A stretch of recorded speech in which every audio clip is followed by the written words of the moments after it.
KNUST students permitted to remain on campus for 1 week to complete their project work. No quest for suitable welfare system for the aged. And Guinea's military leaders refuse to let ousted President Alpha Condé seek exile.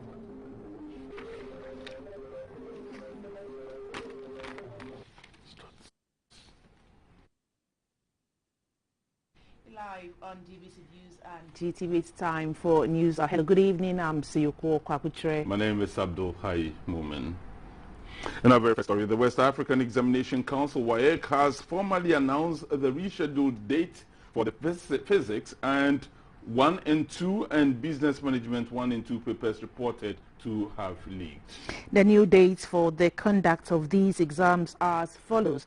Physics Paper 1 and 2 on Friday, 1st October 2021 from 8:30 a.m. to 11:30 a.m. Business Management Paper 1 and 2 also scheduled for Thursday, 7th October 2021 from 1 p.m. to 4 p.m.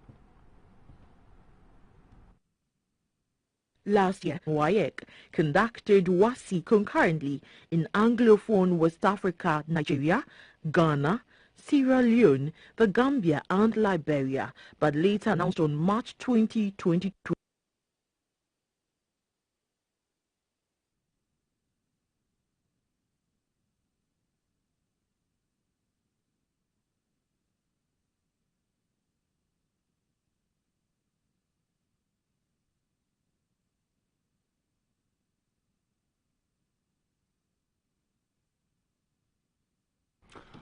A video has gone viral in the last 24 hours of some disturbances at the Ododo-Diodio constituency in the heart of Accra. Reports say there were pockets of disturbances by some residents who said they were against the replacement of the AMA chief executive.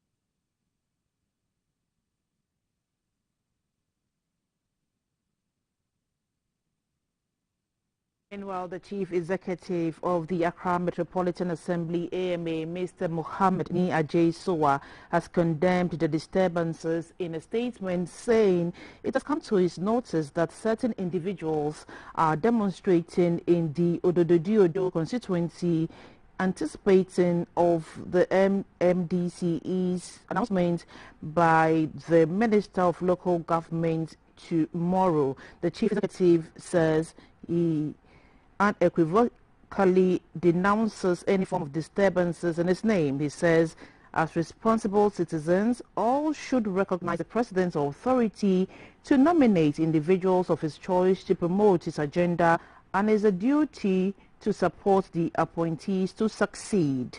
Mr. Sowa says he totally supports all the President's nominations and commits to continue to work towards the development of the country. The Chief Executive is therefore calling on all Ghanaians, especially the NPP party faithful, to support His Excellency the President's nominees.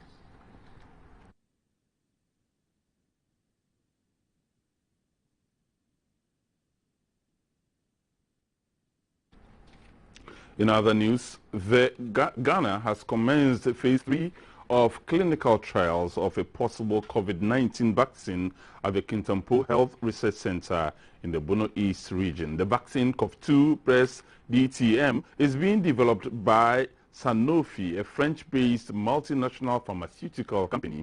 The Director General of the Ghana Health Service, Dr. Patrick Kumabwaje, has visited the research center to assess progress of work on the vaccines.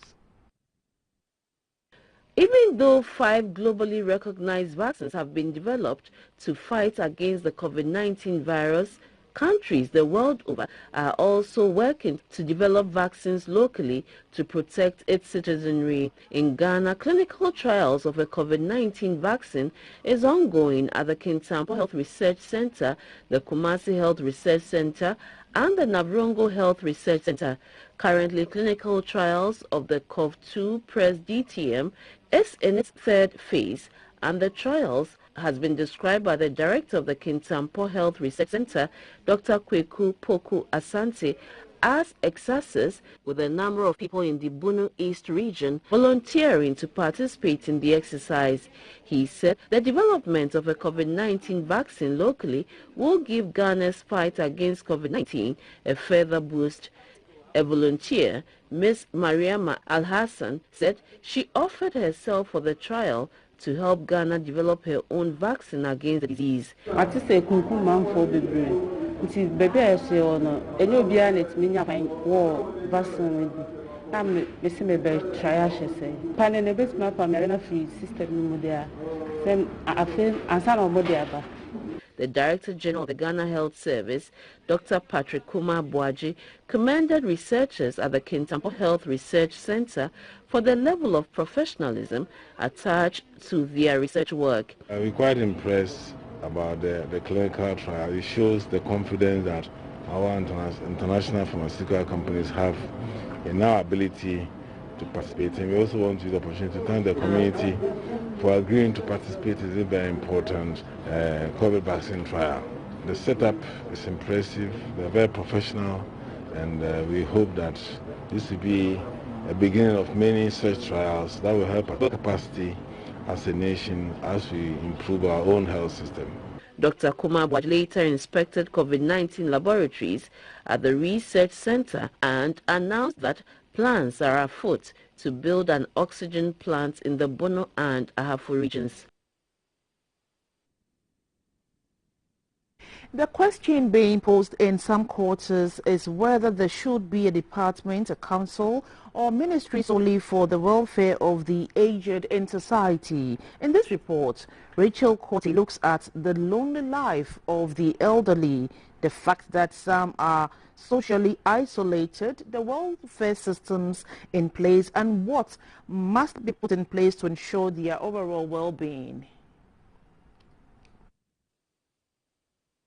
There are common definitions of old age, but there is no universal agreement on the age at which a person becomes old. In most developed countries, the chronological age of 65 years has been accepted as a definition of elderly or older person. In Ghana, for instance, there is the LEAP program that defines the aged as persons 65 years and above without productive capacity. The NHIS also puts it at 70 years. Apart from the formal definitions, there is also the informal definition in which society refers to certain characteristics like grey hair, behavioral, dressing, and titles to define who an elderly person is. Well, the definitions of who an aged person is cannot dispute the fact that it is an inevitable stage of life that most persons will not miss. Research shows that about 70% of the elderly in Ghana live alone. Though some live with family, they are often left alone in the hands of caretakers, house helps, or even other older persons. Others also have their children living abroad or in the country's major cities working to survive. They therefore send remittances for the care of their elderly parents, but that cannot make up for the loneliness they feel. Some are rich, others are poor, but both experience the agony of loneliness. Old age comes with a lot of illnesses, and loneliness, they say, definitely worsens the health conditions of particularly the elderly. Due to the loneliness they experience, most of these elderly persons find solace with other older contemporaries when they meet at social functions and meetings, often organized by churches, families, NGOs, social groups, and philanthropists.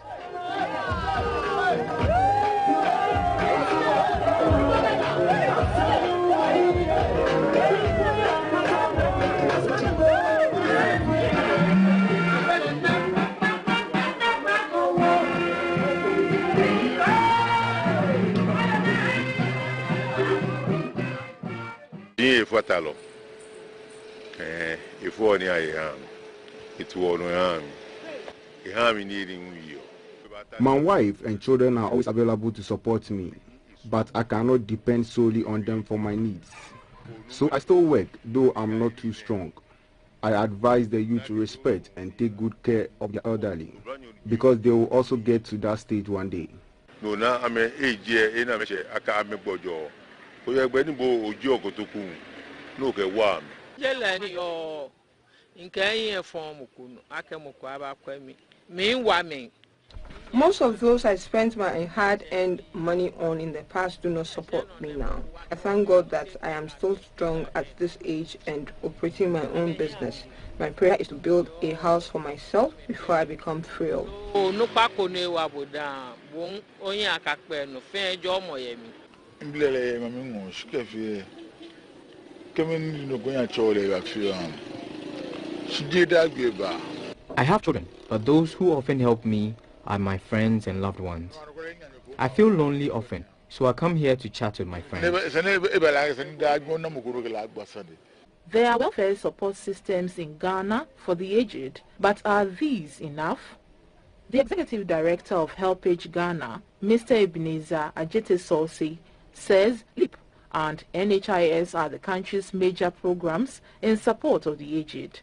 We have, for example, the LEAP, which gives unconditional cash transfer to older people who are 60 years and above and without any source of income. And then when you reach age 70, you get exemption whether you are a state pensioner or not. We even have tax exemption for caring for older people and children. But you have to pay and claim. And in this country, I don't know who get that easily. It's not an attractive avenue to pursue, actually. Inadequate welfare support system from family, society, and the state has brought about a lot of challenges to the elderly in the country, and this compounds their feeling of being socially isolated. Sometimes the needs of the older person is above the capacity of the family, especially in the area of mental health. And I'm telling you that right here, where older people will tell you, I call children to go and buy me food. And that's not your own children. Sometimes children of your nieces. And they take the money, and when they get to the gate, they leave the plate and go away with the money. Two important issues that came up are the Aged Bill and Freedom Pass. According to Mr. Ajete Solsi, it has not been possible to pass the Aged Bill despite the numerous attempts. We started by establishing a National Advisory Council on Aging to get it drafted. It was done. The initial plan was to get it to cabinet to approve in 2016. Unfortunately, the whole process was completed around December, early December, when we were about to have elections. That document never got to cabinet, let alone parliament. With many challenges for the elderly in Ghana, some believe there should be a ministry solely responsible for the elderly or retirees. However, the Executive Director of HelpAge Ghana suggests a National Council for the Aged rather than a ministry. The Aged policy actually proposed a National Aged Council to manage this aging business. And the bill is formulated to give legal backing to that. I also believe the councils normally have boards of specialists compared to ministries of political patronizers. So to me, for now, and for me for a long time to come, let's go for the council. With my experience with serving with the National Population Council, easily attract donor funding or international support. But one country I normally want to cite because it's close to us in terms of character is Uganda. They have even gone further, and their local government has created representation for older people at the local government level. He says the aged are part of the development agenda and must be recognized as such. Old age, they say, is like a plane in a storm. Once you are aboard, there is really nothing you can do. Mr. Ajete Solsi therefore called on family members, loved ones, and society to support the elderly as old age is closer than we think. He said old age is the most unexpected of all things that happen to a man. Rich.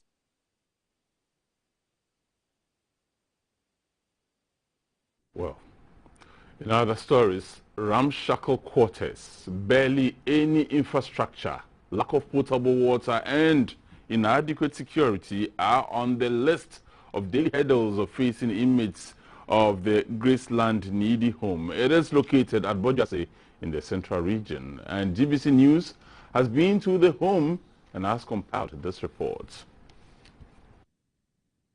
The poor roads to the home on the Kaswa Bojase Road is a put-off to potential benefactors, and so they hardly get any support or visits from the public who may want to come to their aid. The decision to set up a home was nurtured in 2014. Each day, children trickled in to while away time or rest here, but never went back. Hence, the idea was mooted by the Department of Social Welfare to Madam Grace Wobbly to turn it into a shelter for needy children.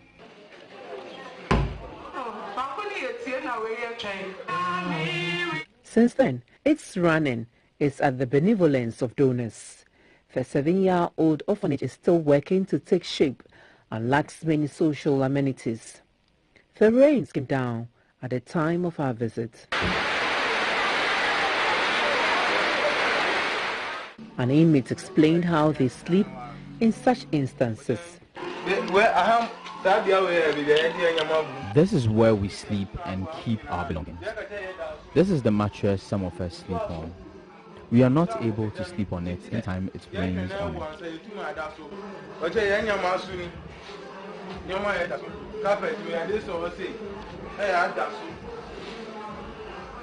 Whenever it rains, it is almost impossible to cook because the roof leaks. This well is their only source of drinking water.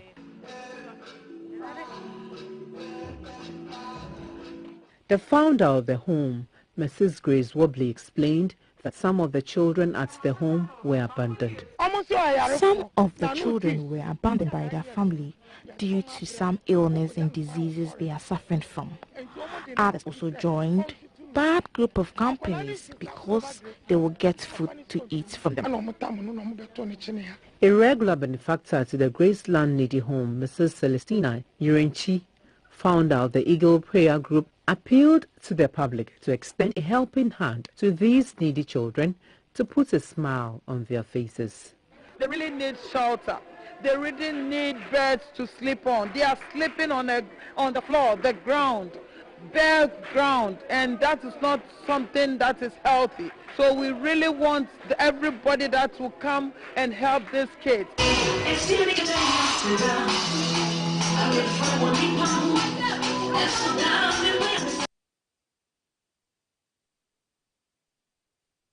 In order to acquire new skills to be multitasking, 39 students have graduated from the GBC Television Training School. They are now ready to exhibit their skills in the media space. At the graduation, a social media commentator and IT expert, Mr. Edmund Kojodeku, entreated the 13th batch of graduates to be more creative in order to make a difference in the digital market. The 28-week film and television production techniques course, which started on 29th March this year, was designed for external participants who have little or no knowledge in film and television production. In all, 39 participants, including one staff member, attended the course. They were taken through the television production process, such as directing, producing, camera, lighting, sound and script writing. Other topics includes graphics, digital video editing, production management, film and television entrepreneurship. Addressing participants at the graduation ceremony, the head of the television training school, Mr. Delali Akpakli, charged the graduates to be ambassadors of the Ghana Broadcasting Corporation with the knowledge they have acquired. I wish you well in your endeavor. Go out there, don't stop learning. Continue to learn day in and day out. Find out more things. Explore more things. You have the films there. Explore more things and add it to what we've learned here. You'll be surprised where this course will take you.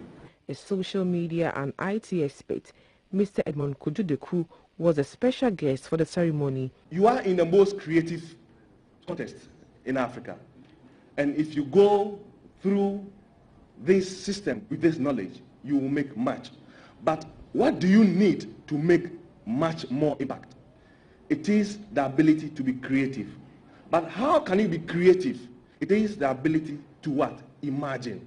The Deputy Human Resource Manager of GBC, Alhaji Tahiru Razak Mohammed, urged the graduates to be disciplined and exhibit the knowledge they have acquired. In life, without discipline, we wouldn't be able to make progress. Please, let's take discipline seriously, because it is through discipline that you will become successful in life. Out of the 39 students graduated, 4 were awarded for their hard work. Some of the students spoke about the skills they have acquired. I came here wanting to learn about script writing, but coming here I've learned how to direct, how to produce. I've even learned how to handle camera.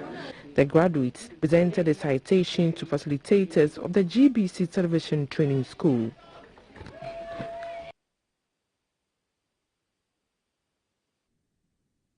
The Ministry of Communications and Digitalization has pledged its readiness to support the Ghana-India Kofi Annan Center of Excellence in ICT to project initiatives for software development. This was announced by the Director General of the National Information Technology Agency, Mr. Richard Ochrifosu, when the world marked Software Freedom Day 2021 here in Accra.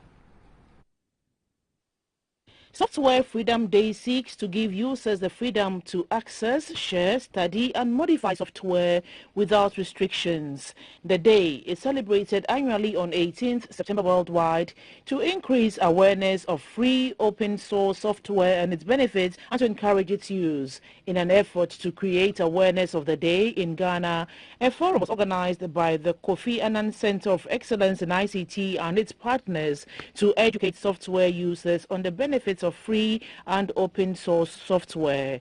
The Director of Research and Innovation at the Ghana Kofi Annan Center of Excellence in ICT, Mr. Fred Yeboah, urged participants to develop software to suit the indigenous need. When we talk of digitalization, without a tool, how can you be part of this new economy? And that is the reason why we are celebrating today. To give the awareness that irrespective of your economic status, if you need a tool to improve your life, an alternative exists called free software. The Director General of the National Information Technology Agency, NITA, Mr. Richard Ochrifosu, reiterated the need for IT companies and personnel to register their companies to enable them compete for government procurement. We are setting standards, we are setting policies, we are regulating the ecosystem, the ICT space, not just for government, but we are regulator for the country. So that means private and public sector. Once you register, once our fees and charges are approved, we will certify you. The Director General of the Ghana-India Kofi Annan Center of Excellence in ICT, Dr. Collins Yeboah, commended partners for their contribution and support towards the development of ICT in Ghana. The commemoration had the theme, Open Source for Digital Sovereignty. The Cape Coast Teaching Hospital needs its infrastructure base upgraded to enable it to execute its mandate as a teaching hospital. Since it was turned into a teaching hospital 7 years ago, the facility is still grappling with infrastructure deficit. The Chief Executive of the hospital, Dr. Eric Njedu, is appealing for retooling of the hospital's aging equipment to enable it to render quality health care to patients. The Cape Coast Regional Hospital was established some 25 years ago, but it was not until 2014 that it was upgraded to a teaching hospital to add up to the country's 4 teaching hospitals. Even though it bears the status of a teaching hospital, the facility operates without the requisite infrastructure needed to render quality services. I'm referring to expansion of the asset emergency services. I'm referring to the establishment of the renal transplant centers. I'm referring to the establishment of the neonatal intensive care unit. I'm referring to the expansion of oncology services through the provision of a comprehensive oncology center. I'm talking about the establishment of a well-operationally built eye center to support the Himalayan cataract project that we're embarking on. accommodation to staff of the hospital is also a major challenge. When it was pronounced a teaching hospital, we were barely about 700 staff. Currently, we are over 2,000 staff. So accommodation deficit has become one major gap that we will need to fill. The chief executive of the Cape Coast Teaching Hospital, Dr. Eric Injedu, reiterated the need to upgrade the hospital's human resource to respond to current trends in medical services. Retooling the 25-year-old hospital with modern equipment and technology is also a priority. So, for the 11-member board chaired by the paramount chief of Asin Kushia, Nana Ehunambubrim, Pra Ajinsem, the task given them by the Minister for Health, Mr. Kweku Agyeman-Manu, is to address these challenges, increase the fortunes of the hospital, and make it a center of excellence. The members of the board include Dr. Kwabna Opokwedusei, Mrs. Dilis Darkon, Mrs. Philomena Wale, and Mrs. Albert Anissa Roxen.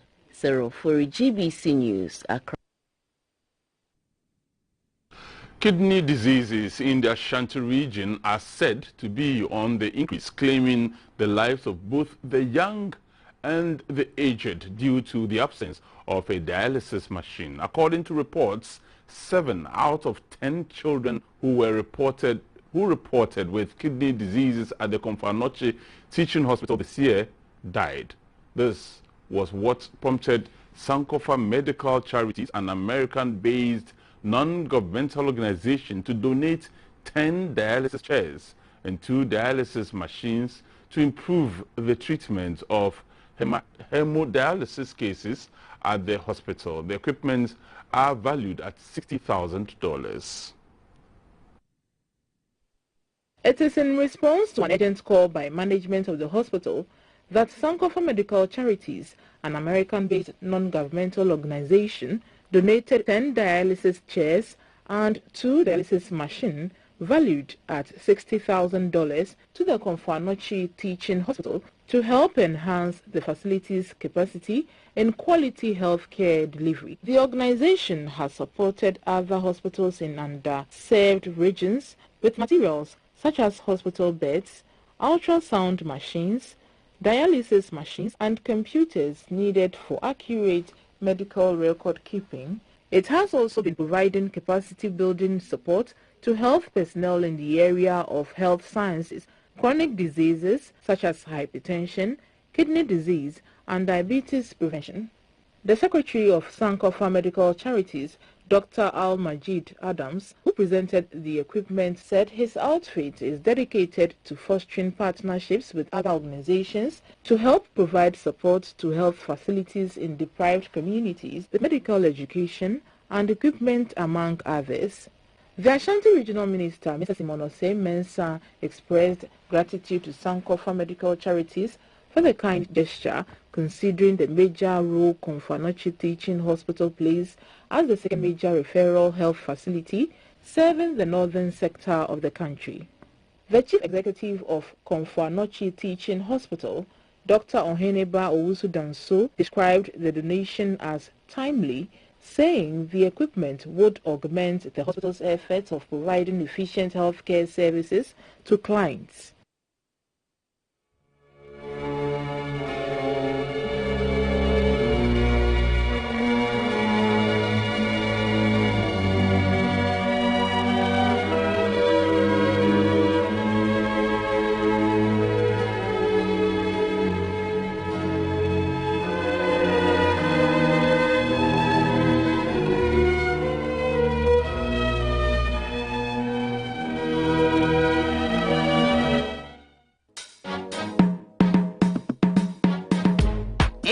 GTP, the name behind authentic and original Ghanaian textile prints, and West Africa's leading print and textile brand. Step out in style in any GTP fabric. Classy, head-turning, elegant, snazzy. GBC newscasters are cloaked by GTP. The outfits are designed by Joanna Fashions, Nyaniba Estates, B Vogue and Designs, Kaswa, and Alan David Collections, Havana in Accra.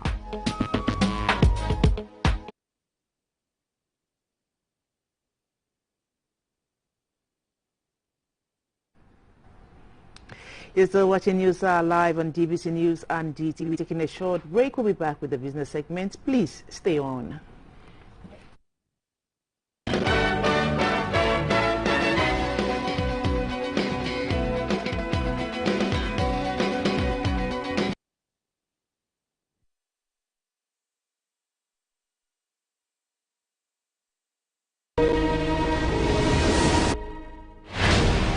(2006).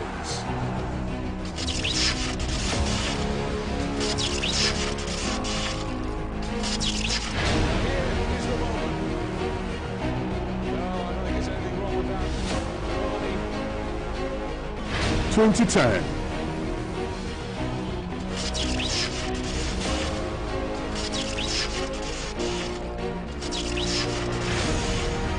Seconds and Montari goes for goal! What did I say? 2014.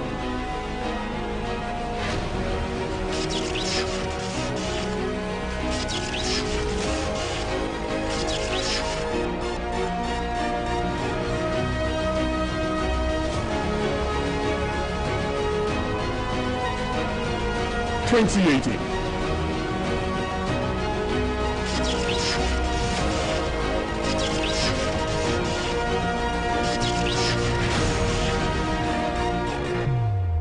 And now, Qatar 2022, 40 African nations. Who makes the top 5?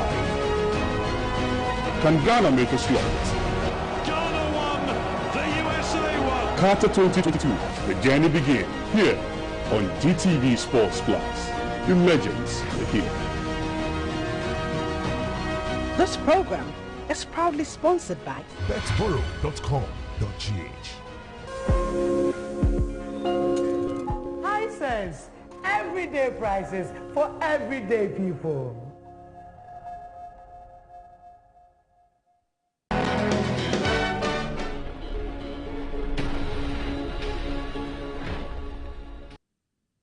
App developer Prince Owusu is the winner of this year's edition of the MTN Ayoba Hackathon Challenge. Prince's Academy application, which provides online learning opportunities for students outside the classroom, met all standard requirements of the competition. Prince and the 4 other finalists get the opportunity to work with the team from MTN from now till December. From over 200 applications received, the MTN Ayoba app competition drilled down to 5 finalists. The 5 teams request, which is an administrator app, allows financial approvals to be made or rejected instantly by the click of a button. Ameria, on the other hand, connects customers to good food vendors around the country. Stride is also a delivery app that connects delivery guys to potential customers. It was Prince Owusu's Academy app, which provides the platform for students to learn beyond the classroom, that carried the day. Master Owusu takes home 20,000 cedis and the opportunity to host his app on the Ayuba platform. Stride was the first runner-up with a 10,000 Ghana cedi reward and 8,000 cedis for Ameria, the third runner-up. So the future of Academy, I'm planning to make great changes to it in terms of communication, adding discussions and lots of features so that it will be user-friendly to the users and students too as well. The competition is in line with MTN's Vision 2025, which seeks to be the leading digital solutions for Africa's progress. The company seeks to build the largest and most valuable platforms. Dario Benchi is the digital transformation lead, MTN Ayoba. We believe that Ayoba is much more than just, chat and channels. We want Ayoba to have all the micro apps and the features to make really the life of Ghanaian much better. So that's why we decided to go and do this hackathon. Now the winners are there. We selected, the judges selected the winner, and now the next step will be for the winner and for the 5 shortlisted apps to really go live and be successful on Ayoba. He explained why Prince came tops in the competition. What we are looking for is apps that will really improve the life of Ghanaian. So we just, we wanted something that could really be a changer. So that's why I think the judges took the right decision. Academy is really that hub that we're looking for, because education is at the center of what we really want Ayoba to be. The top 5 finalists will be... Well, the skills of 155 farmers at Nasia in the West Mamprusi municipality of the Northeast region have been sharpened to enable them to have different streams of income. The beneficiaries received training on goat and poultry value chain as well as integrated farming. The training was facilitated by Malco Institute of Technology, a research institution based in Uganda. Malco Institute of Technology signed a memorandum of understanding in 2017 with Africa Institute for Strategic Resource Service and Development, AFRISA. Together, they designed and implemented the Household Economic Empowerment Project, HEEP, to train farmers and individuals in rural communities to establish family agribusiness through skills, science, technology, and innovation. The project is anchored on an institutional arrangement that supports its expansion not only in Uganda but across Africa. It was first implemented in Kujuya in Uganda in March 2019 and has since been empowering households in various income ventures. The goal of HEEP is to improve household income and food security in targeted communities through investment in human capital. The 15-day training saw participants being trained by value chain experts and business coaches from Uganda on how to build goat barns or sheds, chicken coop, and rabbit hatch. They were also taught on farming technology, basic livestock keeping, crop integration, compost manure, organic fertilizers, organic pesticides made from neem oil, and entrepreneurial skills. Participants at the end of the training are expected to present their agribusiness plans as requirement for graduation. At a short ceremony held at Nasia to round up the 15-day training, the president of Malco Institute of Technology, Dr. Sharon Brown, described the training as a game changer because it aims at breaking poverty and raising agri-entrepreneurs in rural areas. Teach them, this is how you take proper care of chickens. This is how you take proper care of goats. This is how you take proper care of rabbits so that your animals will not die. And then when we looked at the income that they can get over a very short time, it's phenomenal. Livestock development expert from Makerere University, Uganda, Dr. David Lubuga, said considering the poverty level in Africa, Malco Institute of Technology believes that using available local resources and materials is the best way to improve livelihoods and standards of living in rural communities. The other problem that farmers have been going through is thinking that they really need a lot of capital to start.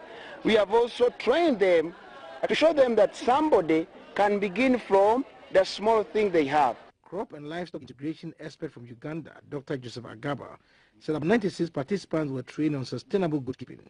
He expressed the hope that the knowledge imparted to the participants will go a long way to increase their fortunes. The technique or the method of constructing this goat house uses local materials, so they don't need to source out expensive materials out there.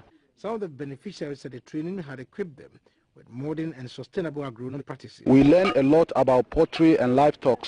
We learn more about goats, how to rear them, how to put up their house. We learn that it is not good we put them, we have to raise their house.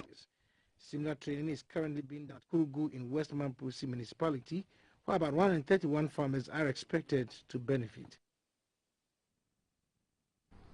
Payment of claims by insurance companies to customers continue to dominate discussions in the insurance industry. At the 2021-20 Chartered Insurance Institute of Ghana induction ceremony in Accra, the Deputy Commissioner of Insurance, Mr. Kofi Ando, urged inductees to uphold the integrity of the profession and help erase the negative perception by customers on the collection of premiums and payments of claims when it is due. The Chartered Insurance Institute of Ghana, CIIG, is a professional body that provides a platform to regulate professionals working in the insurance market. The institute, aside its wide range of qualities, is ready to offer world-class services to its clients with ethical values of the profession in Ghana. As part of its 2021 induction ceremony, the institute admitted 75 advanced diploma holders as associate members. The institute also offered 22 associates who met the requirements to be admitted as fellows with a current membership of 1,136. The president of the institute, Mr. Teria Ben Ahmed, urged the inductees to exhibit ethical standards and provide the insuring public the best of customer experience. Today, by your admission to the prestigious membership classes of the CIG, you commit to the objectives and the ethical standards of the profession. As you are aware, the insuring public in Ghana expect a lot more from us, especially in the area of effective claims handling, which is pivotal. It is in your hands to improve insurance trust, confidence, and awareness to earn the reputation insurance in Ghana deserves. The immediate past president of CIIG, Bishop Asante Mafuahinkra, said belonging to a professional body instills a sense of trust and goodwill with the public. He urged the inductees to place high value on the collection of premiums and swift payment of claims. The Deputy Commissioner of Insurance, Mr. Kofi Ando, encouraged them to be guided by integrity, ethical behavior and sense of fairness. Being a member of a professional body is also important in getting your name out there. It shows that you are serious about your career. Designations such as associate or fellow of the CIG are therefore certainly more than letters at the end of one's name. However, it does not end there. Your professional designations must point to the principles that govern your conduct. The CIIG is poised to raise the bar, bringing recognition and respect it deserves to take its place as a vibrant body of professionals. And that's it for the business news. We'll be back with some foreign news.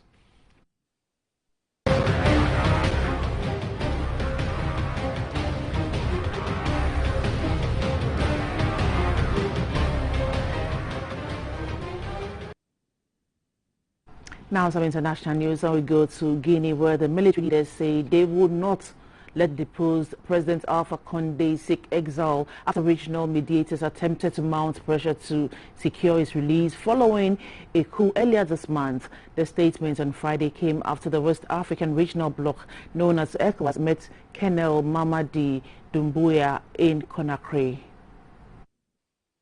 The military leaders said following the conclusion of the talks, they will not yield to any pressure and that Mr. Condé is and will remain in Guinea. The chairman of ECOWAS, Ghana's President Nana Akufo-Addo, and the president of Ivory Coast, Alassane Ouattara, met Mr. Doumbouya, the coup leader and head of the Special Forces unit in the military, and visited Condé, who had been detained since being toppled on September 5th after more than 10 years in power. President Akufo-Addo said the delegation had a very frank, fraternal discussion with Doumbouya and his associates. He added that ECOWAS and Guinea are going to do well together, adding that they had also been able to hold a fruitful meeting with Condé. The bloc agreed on targeted sanctions on Thursday after Guinea's military leaders failed to meet its demands. ECOWAS has called for Condé's immediate release and for a swift transition of power, with elections held within 6 months. Soldiers behind the coup say they are holding consultations with various public figures, groups and business leaders in the country to map a framework for the transition. They claim to have overthrown Condé because of the concerns about poverty and corruption, and because he was serving a third term only after altering the constitution to permit it. The adopted sanctions include the freezing of the financial assets and the imposition of travel bans on Guinea's military leaders and their relatives. West and Central Africa has seen 4 coups since last year. The political upheaval has intensified concerns about a backslide towards the military rule in a resource-rich but poverty-stricken region. Meanwhile, Guinean civil society invites ECOWAS to reconsider its demand